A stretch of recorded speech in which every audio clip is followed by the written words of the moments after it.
Welcome to Brutally Honest, where I share the real truth about the online coaching industry, the good, the bad, and how things actually work. And today I want to talk about quitting your 9-to-5 job and going into online coaching or consulting, and some myths that you should probably take into account when you're going to step into this scene.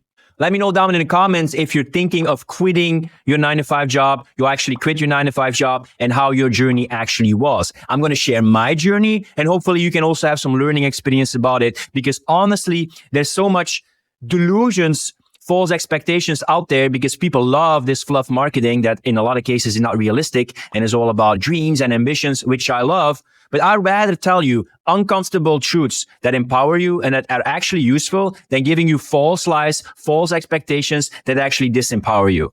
So I'm going to share some myths about quitting your 9-to-5 job in the beginning as an online coach or consultant. And we're going to start with the first one, which is you're going to work less than your 9-to-5.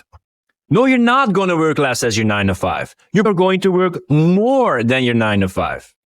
So if you have a 36-hour work week or a 40-hour work week, you're probably going to work 50 to 60 hours in the beginning. And let me know in the comments how much hours you worked or how many days you worked in the beginning as a coach. Because I believe that you can work less. I can believe you can outsource stuff. You have a virtual assistant and you can live the life that you want. But to live the life that you want, you have to first sacrifice and work hard. Life becomes easy after you first worked hard.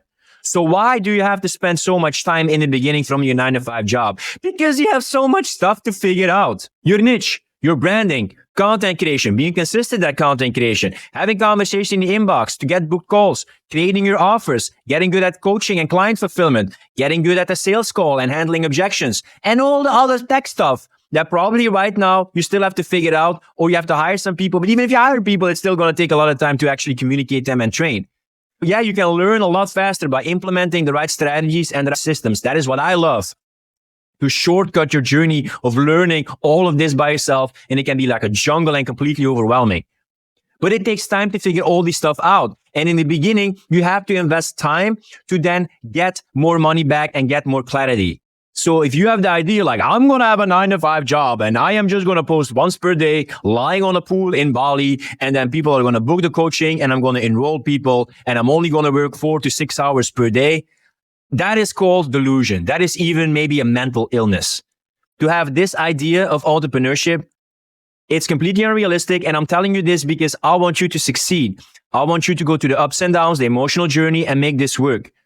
Probably the first year, 2 years, or maybe even more, you will have to work harder. But at least the time that you have is your time. You can work how you want to instead of being trapped in this 9-to-5, clocking in, clocking out, having a boss telling you what to do, living life like a zombie. That's what I hated about my 9-to-5 job.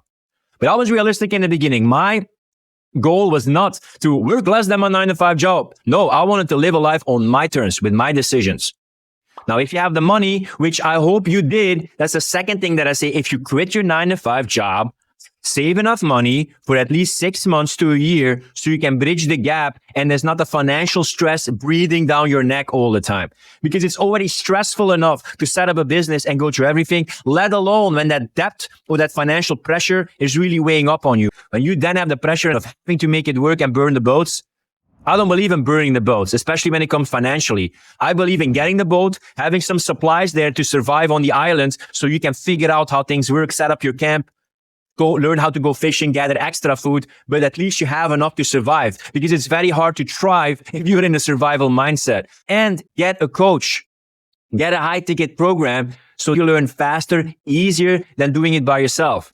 But in the short run, you have to work hard. You have to sacrifice. You're responsible for your future. But that's also the good thing, right? You are responsible for your future. If you feel there's more to you than being a prostitute for somebody else, their skills, you're a passenger in the backseat of your boss, making him the most money and you're not making your own money, and you want to be location independent, stop the state from stealing your money, create freedom for yourself and your family, I still think online entrepreneurship, online coaching, and consulting is the best way to go.